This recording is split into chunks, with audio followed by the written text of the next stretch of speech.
going on, ladies and gentlemen? Today, as you saw in the title, we are going to compare the H&K VP9 long slide optics ready pistol to the Sig Sauer P320 X5 Legion. To be honest, I absolutely love both of these guns. For me, it's kind of like trying to pick which child I prefer and which kid I like better.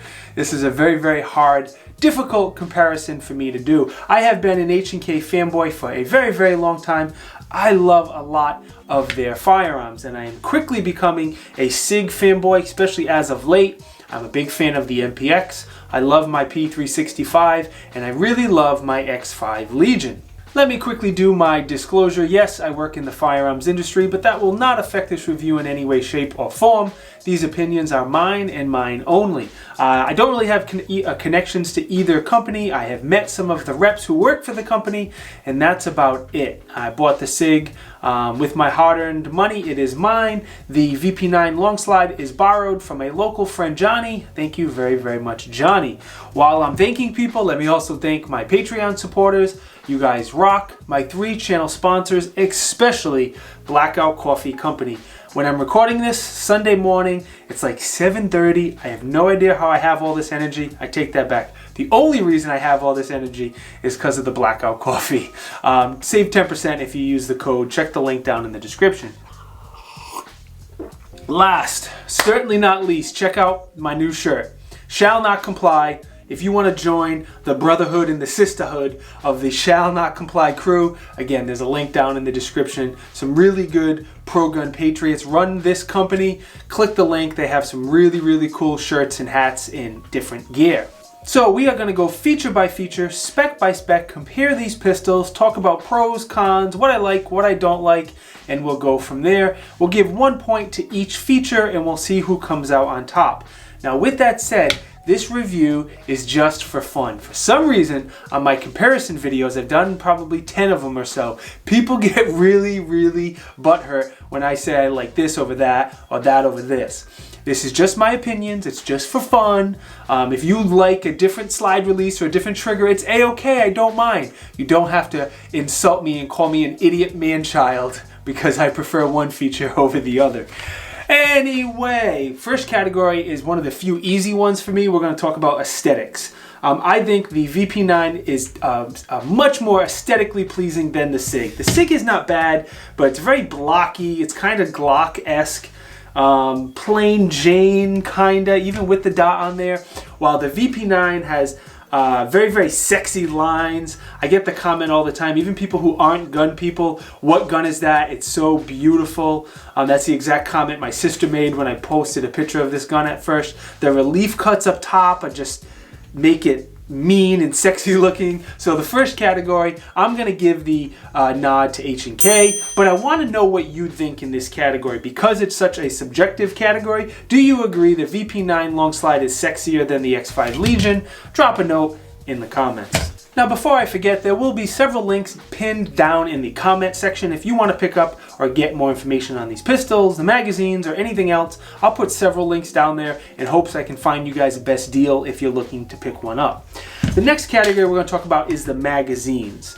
The H&K comes with either 2 or 3 20-round magazines, depending on how you order it, how you get it. The Sig comes with 3 17-round magazines. They're both metal-bodied. The Sig is made in the US, the H&K is made in Germany. They are both high quality, durable, all that stuff. H&K has a plastic base pad.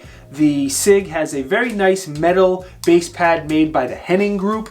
You can get a 21 rounder for the Sig, does not come with it. That does have a plastic base pad. This is a tough category because they both have some pros and cons, but I'm going to give the slight advantage to the H&K because it is a higher capacity magazine. Next, we're going to talk about the magwell, and obviously the H&K does not have a magwell. You can get one for it, but it does not come with it. It's not really a flared magwell at all. It's not flared. You do have 2 small cutouts to rip magazines, but it's just a standard magwell, where the Sig comes with a really big, weighted, extremely nice magwell. I mean, it's like impossible not to get that magazine in. It is an extremely nice magwell. So, easy category here. Advantage goes to the Sig. Now the grips on these pistols is another one of those categories that was very, very hard or difficult for me to judge. The Sig has a lot more of a rough texture to it, which I really, really like roughly textured grips. The front, the back, the side straps.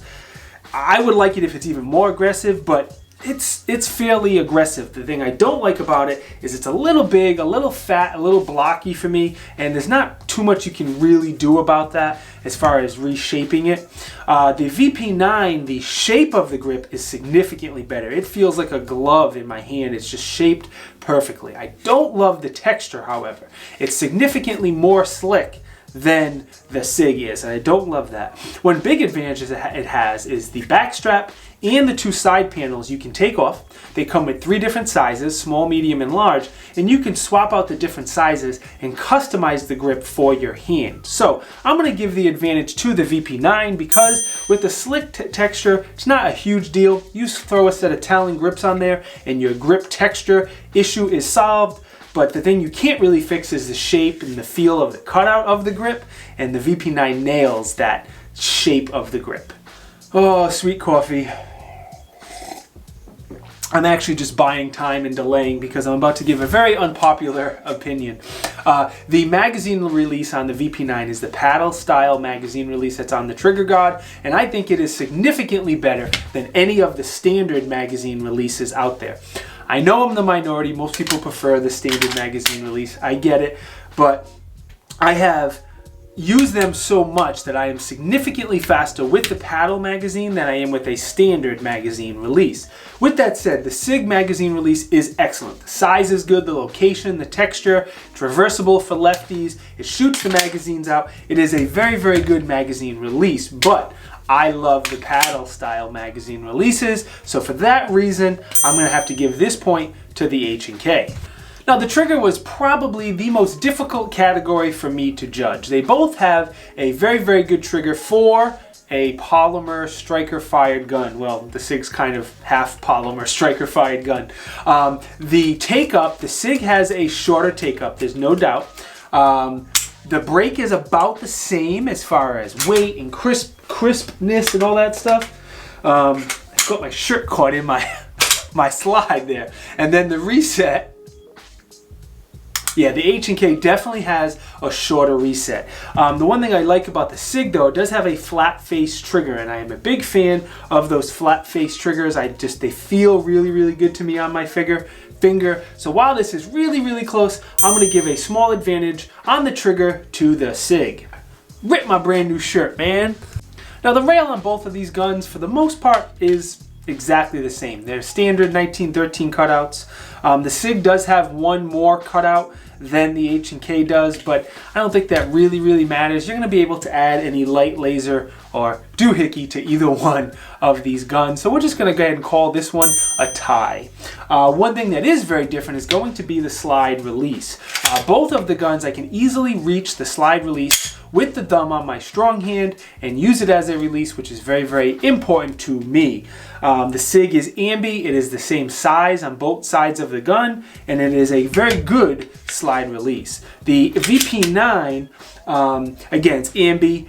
Very easy to drop that slide release with your thumb if you choose to. The one thing that's unique about it is the slide release on the other side looks different. It's a different shape and a different, as you see here, it looks different, which is unique. Usually they're the same on both sides. I am going to give a small advantage to the VP9 though here because it is a little bit easier to drop that slide as a slide release if you choose to use it as a release like I do. Next, we are going to talk about the slide and then the sights. So the finish on both the Sig and the H&K pistols are typically both very, very durable and should hold up to wear and rust and those type of things. So I think the finish on both of them is going to be about the same. The serrations is very, very different on these guns. The Sig serrations are not bad. The ones on the back are good.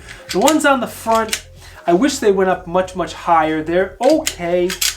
They're decent, but they're not great. The VP9, the front serrations are actually relief cuts, as you can see. They're very, very aggressive. They look fantastic, and they're angled in a way that you can easily use them as serrations. So if you run the gun by the front of the slide, these relief cuts are very, very aggressive, and they're going to work very, very well. The H&K in the back here also has some cocking tabs or cocking serrations. I personally don't really care about them. I've actually broken several of them because they're plastic, and I used to use them to rack off my belt, one-handed manipulations. But if somebody has a grip strength issue, having those cocking tabs there may really help them rack that slide if they have any issues with their grip strength. So on the slide, let's give a small advantage to the VP9. Sights. So sights, I guess it really depends what you're going to use the pistol for and which one you will prefer. So the VP9 comes with night sights. You can get them without it. This particular one comes with night sights. In the front, it's a very, very bright yellow circle. Inside of that circle is tritium. The rear sight's blacked out, has a good ledge for one-handed manipulations, and there's 2 more tritium vials in there. So if you're going to use this gun for like home defense or concealed carry, anything like that where you may need to shoot it at night, obviously the tritium vials and being able to see the sights at night are a large advantage. If you're going to put an optic on it, that doesn't really matter. The Sig has a fiber optic front sight. You can either do green or red, comes with green. And then the rear sight is just blacked out and again has a very, very good ledge for one-handed manipulations. Being both of these guns are kind of mostly used for competitions. Both companies push them or recommend them as competition pistols. I would rather have a fiber optic sight over a tritium sight. Again, this is subjective, just my personal preference. I can be a lot more accurate close up and hitting a small target, typically with a fiber optic compared to a big tritium vial. So, sights, I'm going to give the advantage to the Sig P320 X5 Legion. Oh, coffee, coffee, coffee. All right, Optic System. This is another one that's kind of difficult to judge. The VP9 Optic System, I'm glad H&K finally adapted an optics-ready pistol. You cannot mount any of the optics directly to the slide. You need to buy one of 5 different accessory plates. You put the accessory plate on and then mount the slide to it. And I'm not a big fan of most of those accessory plates because a lot of them are plastic, which can warp and break. And whenever possible, get a metal plate for your optics system. So I wish there was at least one brand that you could mount directly to the slide and then use the accessory plates for other optics. And that's how the Sig works. You can mount the Delta Point Pro and the Sig Romeo Pro 1 or 1 Pro, I never remember that model number. You can mount both of those optics directly to the slide, which is a huge advantage for durability. And also it keeps the optic as low as possible without raising it up a little bit because of that accessory plate. The disadvantage of the Sig is when you add an optic, you lose the rear sight. Not the end of the world, being this is a competition gun. I don't really use this gun for concealed carry all that much, even though I do carry it sometimes. Nice thing about the Delta Point Pro and some other optics out there, they have a little dovetail in the back where you can add in a rear sight. So even though you lose it when you add the optic, at least with the Delta Point Pro, you can add in that rear sight. So with all that said, I'm going to give the advantage to the Sig because I'm happy that you can at least mount a couple optics directly to the slide.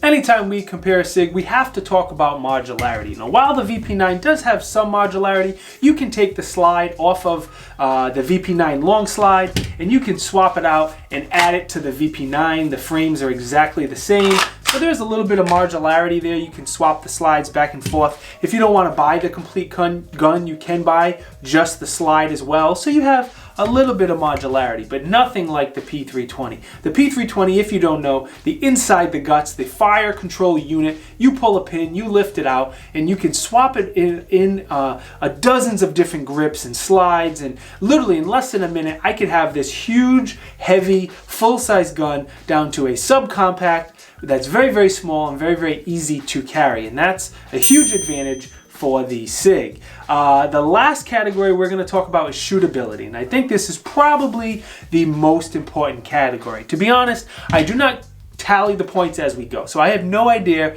who is in the lead right now, and it doesn't matter to me because the shootability of the P320 is so much better than the VP9. The VP9 is not bad. Like I said, I carry these guns every day. I've shot them in dozens of trainings. I love the VP9.